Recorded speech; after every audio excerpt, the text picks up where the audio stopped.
Assalamualaikum teman-teman. Sebelumnya, teman-teman ada yang tahu nggak ya apa itu histogram? Penasaran kan? Oleh karena itu, kami dari kelompok 4 akan menjelaskan apa itu histogram. Jadi, selamat menyaksikan. Sebelum masuk ke materinya, aku akan memperkenalkan anggota dari kelompok 4 dulu ya.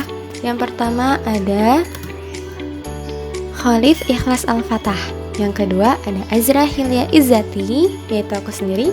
Yang ketiga ada Keisha Najwa Al-Arashi. Yang keempat ada Muhammad Dafa Purnama S. Dan yang kelima ada Ayyida Jayyinatuddiniyah. Keenam ada Indra Fathar-Rahman. Dan yang terakhir ada Sebastian Mahitabel. Pertama-tama, definisi histogram adalah representasi grafis atau diagram yang mengatur dan menampilkan frekuensi data sampel pada rentang tertentu.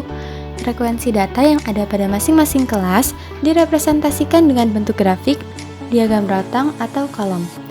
Histogram disajikan untuk variabel kontinu. Nah, setelah kita dengarkan definisi dari histogram yang telah dijelaskan sebelumnya, mari kita beralih ke contoh dari histogram agar semakin paham. Lihatlah gambar berikut ini. Dari gambar tersebut, kita bisa melihat bahwa pada sumbu X tertulis tinggi pohon pinus dengan skala meter, dan dalam sumbu Y tertulis frekuensi jumlah pinus. Kita bisa membaca data histogram tersebut sebagai berikut.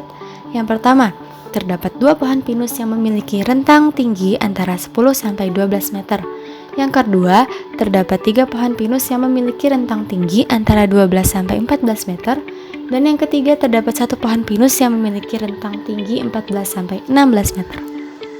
Histogram juga berbeda ya dengan diagram Batrang.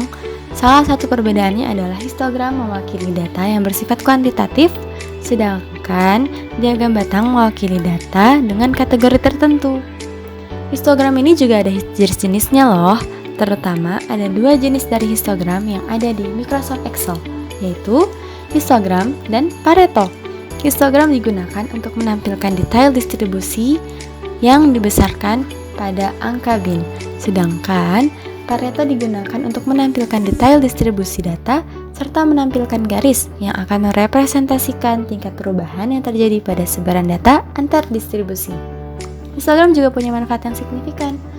Manfaatnya adalah untuk memberikan informasi mengenai variasi dalam proses dan membantu manajemen dalam membuat keputusan dalam upaya peningkatan proses yang berkesinambungan.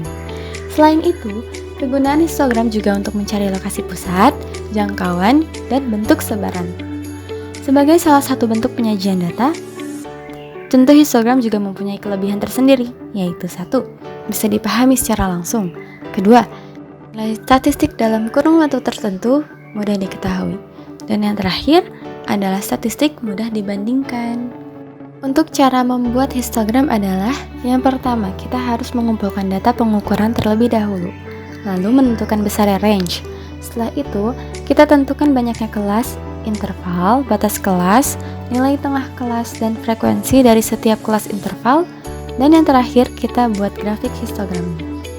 Nah, gimana nih teman-teman? Udah mengerti belum apa itu histogram? Kalau sudah mengerti, alhamdulillah. Tapi kalau belum, ya nggak apa-apa ya. Di sini kan kita belajar bareng-bareng, jadi jangan ada yang merasa tertinggal. Sekian video dari kami. Mohon maaf jika ada kekurangan. Wassalamualaikum warahmatullahi wabarakatuh.